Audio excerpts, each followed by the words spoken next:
तुम्ही घरी बनवलेले तूप रवाळ किंवा कणीदार होत नाही किंवा साठवलेली साय पिवळी पडते किंवा त्या साईचा वास येतो, असं जर वाटत असेल किंवा असं जर होत असेल तर त्यासाठी हा व्हिडिओ तुमच्यासाठीच आहे.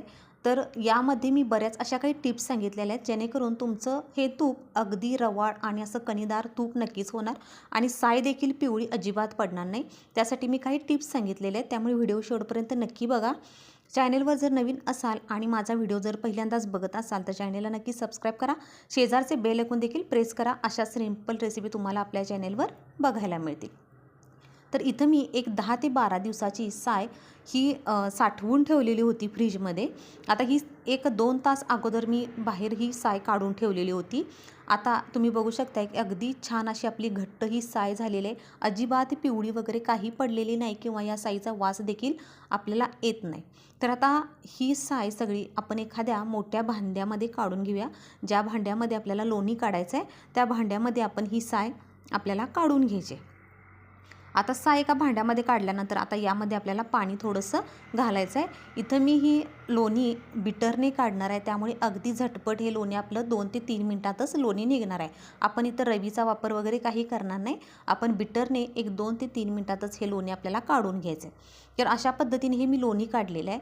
तर आता साय साठवण्याची तुम्हाला एक टिप सांगते की ज्यावेळी तुम्ही थोडंसं दही आणि थोडंसं दुधावरची साय ज्यावेळी एकत्र करता त्यावेळी तुम्ही ते चमच्याने सुरुवातीला मिक्स करून घ्यायचं.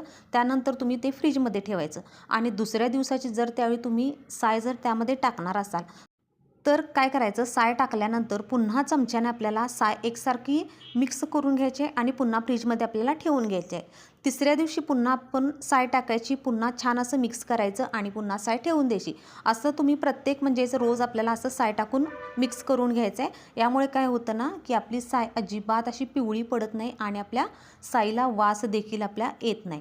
एक 15 दिवसाची जरी तुम्ही साय साठवला तरी देखील साय आपली पिवळी पडत नाही किंवा वास देखील साईला आपल्या अजिबात येत नाही. त्यामुळे ही टीप नक्की लक्षात ठेवा की प्रत्येक वेळी साय टाकल्यानंतर आपल्याला छान असं एकजीव करून आपल्याला ती फ्रीजमध्ये स्टोअर करायला ठेवायचे. आता एक 2 ते 3 मिनिट झालेले आहेत आणि लोणी आपलं अगदी छान असं हे घट्ट निघलेलं आहे. बिटरचा वापर केल्यामुळे अगदी 2 ते 3 मिनिटात हे लोणी निघतं. जर रवीचा वापर केला तर थोडे एक 4-5 मिनिट लागू शकतात, पण बिटरने एक 2 ते 3 मिनिटात हे लोणी निघतं. त्यामुळे मी बिटरनेच पटकन हे लोणी काढून घेतलेलं आहे.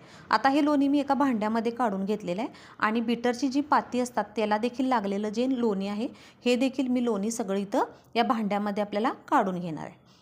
तर तुमच्याकडे जर बिटर नसेल तर तुम्ही मिक्सरचा वापर करू शकता किंवा रेग्युलर तुमच्याकडे जर लाकडी एखादी रवी असेल तर त्या रवीने देखील तुम्ही काढू शकता.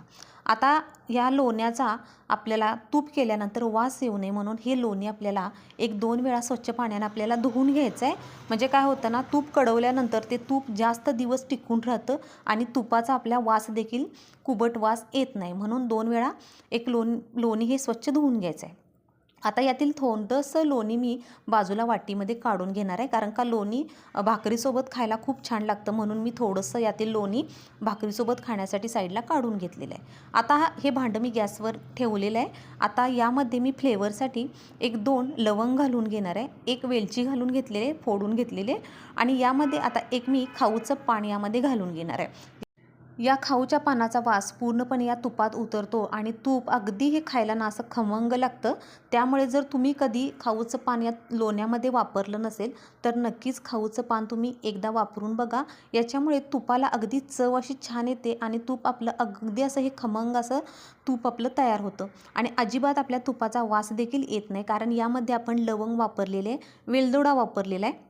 तुम्हाला जर यामध्ये एखादी लसणाची पाकळी जरी घातली तरी देखील चालेल, कारण आपलं हे तूप जास्त दिवस टिकून राहतं आणि या तुपाला काय होतं ना, हे घातल्यामुळे कुबट असा या तुपाचा आपल्या जास्त दिवस वास येत नाही आणि अगदी तूप आपलं हे अगदी फ्रेश राहतं. जोपर्यंत आपलं तूप हे संपेपर्यंत अगदी छान असं आपलं हे तूप राहतं, अजिबात या तुपाचा वास येत नाही. आणि आपल्या लो गॅसवरच आपल्याला हे लोणी कढवून घ्यायचं आहे. गॅस अजिबात फुल्ल करायचं नाही आणि लो गॅसवर आपल्याला सतत असं हलवत राहायचं आहे म्हणजे आपलं लोणी ना एकसारखं असं सगळीकडे वितळ हे छान जातं आणि तूप आपलं अगदी छान असं रवाळ कणीदार आपलं हे तूप होतं. त्यामुळे अगदी गॅस सोडून बाजूला जायचं नाही. अगदी छान आपल्याला चमच्याने एकसारखं सतत हे लोणी आपल्याला हलवत राहायचं आहे. साधारण 6 ते 7 मिनिट तरी मला हे तूप कढवण्यासाठी किंवा वितळण्यासाठी वेळ लागलेला आहे. 6 ते 7 मिनिटानंतर मी गॅस बंद केलेला आहे. थोडंसं गोल्डन हे होत आलं की मी गॅस बंद केलेला आहे, कारण तळण्याची प्रोसेस याची ही चालूच राहते. त्यामुळे अगदी लाल देखील एकदम कलर करायचा नाही, नाहीतर काय होतं ना, तूप आपलं एकदम असं ब्राऊन दिसू शकतं. आता मी गॅस बंद केलेला आहे आणि हे कोमट असतानाच आपल्याला स्टोअर करून ठेवायचं आहे.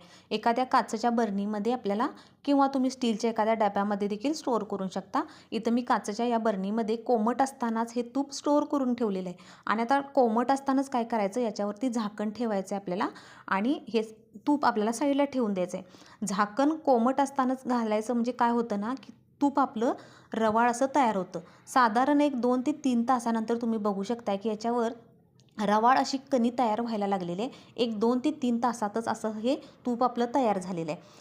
तूप कोमट असतानाच एखाद्या बरणीमध्ये किंवा डब्यामध्ये आपल्याला हे भरून ठेवायचं आहे आणि हे कोमट असतानाच आपल्याला याच्यावरती झाकण लावून हे पॅक करायचं आहे. म्हणजे याच्यामुळे काय होतं ना, की आपलं तूप हे अगदी रवाळ आणि कणीदार असं तयार होतं. आणि त्यानंतर एक 7 ते 8 तासानंतर तुम्ही बघू शकताय की अगदी छान असं तूप आपलं अगदी घट्ट आणि अगदी रवाळ असं आपलं हे तयार झालेलं आहे. मी तुम्हाला तूप कोमट असताना देखील दाखवलं, त्यानंतर एक 2 तासानंतर तुपाचं टेक्स्चर दाखवलं आणि त्यानंतर एक 7 ते 8 तासानंतर आपलं हे तुम्ही तूप बघू शकताय की अगदी छान असं दाटसर आणि रवाळ आपलं हे तूप तयार झालेलं आहे. तर सांगितलेल्या टिप्स वापरून तुम्ही देखील एकदा तूप अशा पद्धतीने नक्की करून बघा. व्हिडिओ कसा वाटला कमेंट करून सांगा आणि आवडल्यास नक्की सबस्क्राईब करा.